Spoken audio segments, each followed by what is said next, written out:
Shalom adik-adik, gimana kabarnya hari ini? Semoga kalian tetap sukacita dan semangat ya. Sebelum mendengarkan firman Tuhan hari ini, mari kita berdoa ya, minta tolong Tuhan untuk menyiapkan hati kita mendengarkan firman Tuhan hari ini. Mari dengan sikap yang baik kita datang kepada Tuhan. Terima kasih Tuhan atas kesempatan yang boleh Engkau berikan. Pada kesempatan ini, sebentar kami akan mendengarkan firman-Mu. Kiranya Roh Kudus-Mu boleh membantu kami, menyiapkan hati kami, telinga kami untuk mendengarkan firman-Mu. Sehingga firman yang kami dengarkan ini kiranya boleh tertanam, boleh berakar, boleh bertumbuh dan berbuah di kehidupan sehari-hari kami. Terima kasih Tuhan atas kesempatan yang Kau berikan ini. Di dalam nama Tuhan Yesus kami sudah berdoa dan mengucap syukur. Haleluya, amin. Nah, sebelum mendengarkan firman Tuhan hari ini, saya mau ajak kalian untuk melihat satu video. Yuk kita tonton videonya. I need a hand. Where are you?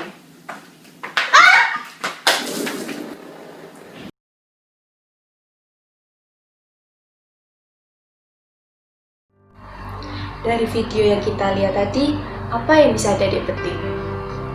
Iya benar, hal buruk yang kita sengaja lakukan pasti akan mendatangkan penderitaan maupun kesusahan di lain waktu.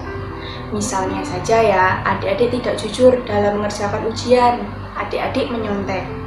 Awal-awal nyontek nggak ketahuan, aman. Tapi suatu hari adik-adik ketahuan. Nggak cuma ketahuan aja, adik-adik harus ngulang ujian sendirian. Wah, pasti nggak enak ya, harus belajar lagi. Nah, kita tahu ya adik-adik, bahwa segala sesuatu terjadi pasti karena ada penyebabnya. Seperti contoh sebelumnya tadi, kita harus mengulang ujian karena sebelumnya hasil mencontek.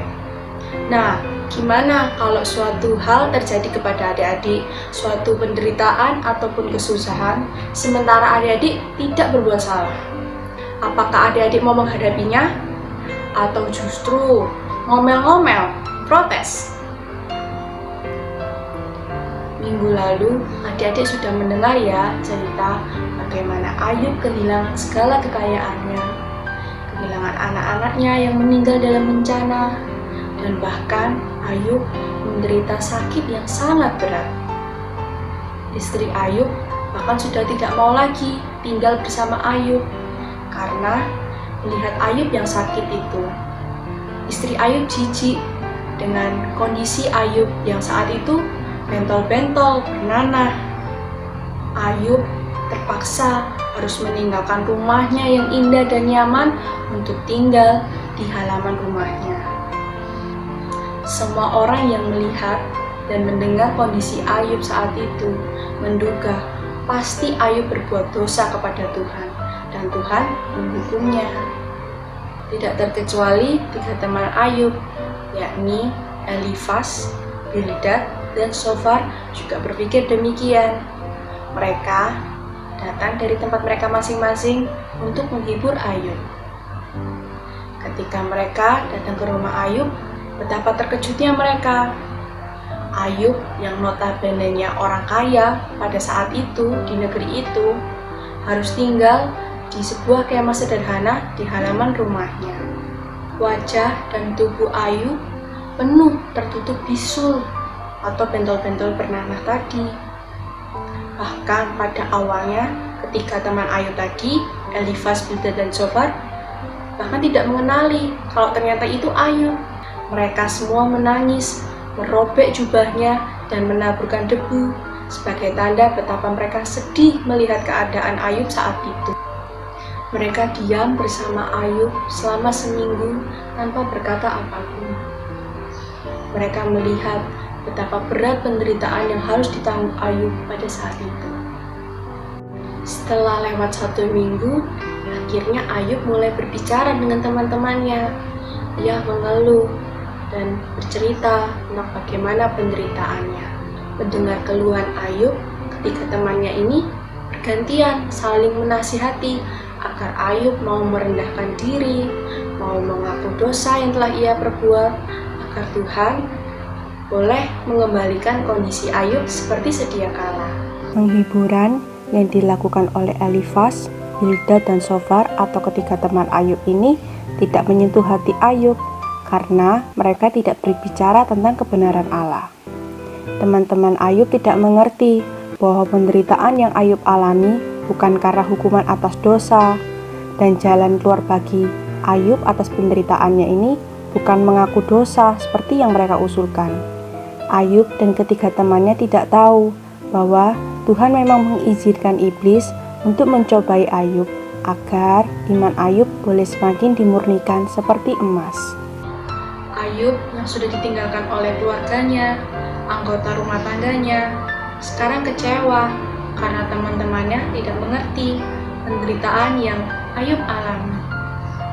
Tetapi kekecewaan yang Ayub alami ini justru membawa Ayub untuk mengenal lebih dekat kepada Tuhan. Hal ini tertulis dalam Ayub pasal 19 ayat ke-25 yang berbunyi demikian. Tetapi aku tahu penebusku hidup, dan akhirnya ia akan bangkit di atas debu. Hal ini menunjukkan bahwa Tuhanlah satu-satunya harapan bagi Ayub. Walau mungkin Ayub berkata seolah-olah ia mengeluh, memberontak kepada Tuhan, tetapi sebenarnya Ayub hanya senantiasa berharap bahwa kebenaran akan muncul. Ayub hanya akan tetap menantikan jawaban dari Tuhan atas segala penderitaan yang ia alami. Dari firman Tuhan hari ini kita boleh belajar ya adik-adik, bahwa penderitaan atau kesusahan itu tidak selalu disebabkan oleh dosa. Penderitaan ataupun kesusahan mungkin Tuhan izinkan boleh terjadi dalam hidup kita, agar kita senantiasa rindu untuk mengenal Tuhan lebih dalam lagi, sehingga apapun yang kita kerjakan itu seturut dengan kehendak-Nya. Kita hanya harus senantiasa sabar ketika kita menghadapi permasalahan maupun kesusahan. Ketika adik-adik berdoa di tengah penderitaan maupun kesusahan, adik-adik harus sabar ya, dan selalu ingat bahwa ketika Tuhan belum menjawab doa adik-adik, itu bukan karena Tuhan lupa, tapi Tuhan pasti sudah merancangkan sesuatu yang indah yang tidak terfikirkan oleh adik-adik. Adik-adik hanya perlu untuk senantiasa berdoa dan berharap pada Tuhan di setiap saat, baik suka maupun duka, seperti firman Tuhan hari ini. Untuk menutup firman Tuhan hari ini, mari kita berdoa. Yuk, dengan sikap yang baik kita datang kepada Tuhan. Terima kasih Tuhan atas firman-Mu hari ini. Ajar kami untuk senantiasa boleh berdoa dan berharap kepada-Mu, sehingga apa yang kami kerjakan, apa yang kami lakukan, itu kiranya boleh seturut dengan kehendak-Mu. Kiranya firman-Mu ini Tuhan boleh tertanam, boleh berakar, bertumbuh dan berbuah di kehidupan sehari-hari kami. Kiranya Engkau boleh memberkati aktivitas kami selanjutnya. Terima kasih Tuhan, di dalam nama Tuhan Yesus kami sudah berdoa dan mengucap syukur. Haleluya, amin. Nah, untuk tugas minggu ini, adik-adik boleh menjawab pertanyaan yang saya taruh di link di description box di bawah. Jangan lupa diisi ya. Selamat hari Minggu, Tuhan Yesus memberkati. Sampai jumpa minggu depan.